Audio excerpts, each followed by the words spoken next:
د نن ورځې لنډ تازه او ډیر مهم خبرونه. ښه راغلاست لیدونکو زموږ د یوټیوب چینل یوې بلې ویډیو ته. هیله ده چې دا ویډیو تر اخره وګورئ او زموږ یوټیوب چینل هم درسره سبسکرایب کړئ. لومړی خبر، د ملي فساد په تور نیول شوي 3 سناتوران بیرته په ضمانت خوشي شوي دي. د مشرانو جرګې د دارالانشا رئیس تایید کړې ده چې دغه 3 سناتوران چې د بډې اخیستنې په تور نیول شوي وو بیرته په ضمانت خوشي شوي دي.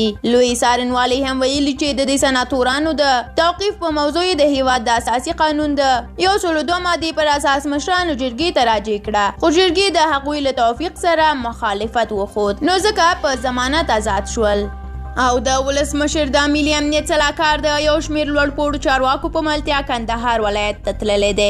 د ملي امنیت شورا دفتر ویلي حمدالله محبه په دې سفر کې د کندهار له سیمه ییزو چارواکو، قومي مشرانو، د مدني ټولنې له استازو، ځوانانو او د ښځو له استازو سره وګوري. د کندهار ګوښه شوی والي حیات الله حیات د یاد ولایت په هوایي ډګر کې د دې پلاوي هرکلي ته ورغلی دی. او په کابل ښار کې په یوه نانوایي کې د ګاز ډبې د چاودنې له امله 15 کسان وژل شوي دي. د کابل امنیه قومندانۍ وایي تیر ماښام مهال د کابل ښار برکي څلور لارې سره نږدې په یوه نانوایي کې د ګاز ډبه چاودلي چې له امله یې 15 کسان وژل شوي دي. او د ولسمشر د تازه حکم له مخې محمد هاشم رئیس د جوزجان ولایت د نوي والي په توګه ټاکل شوی دی.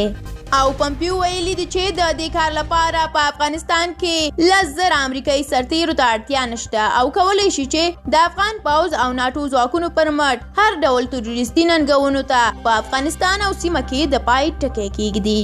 او ولسمشر محمد اشرف غني بیګا د پوهنې سرپرست وزیر ته ویلي دي چې بشپړ ملاتړ کوي او د ادارې اصلاحاتو کمیسیون یې هم ملاتړی دی. او زموږ د ویډیو اخیری خبر هم دا دی چې سعودي ته بیرته ټولې الوتنې پیل شوې. د سعودي عربستان حکومت ویلي دغه هیواد ته له 2 اونیزې احتیاط وروسته ټولې الوتنې بیرته پیل شوې دي. عربستان د کورونا ویروس له کبله د احتیاطي تدابیرو په ترڅ کې خپل هیواد ته پر هوایي سفرونو هم بندیز لګولی و.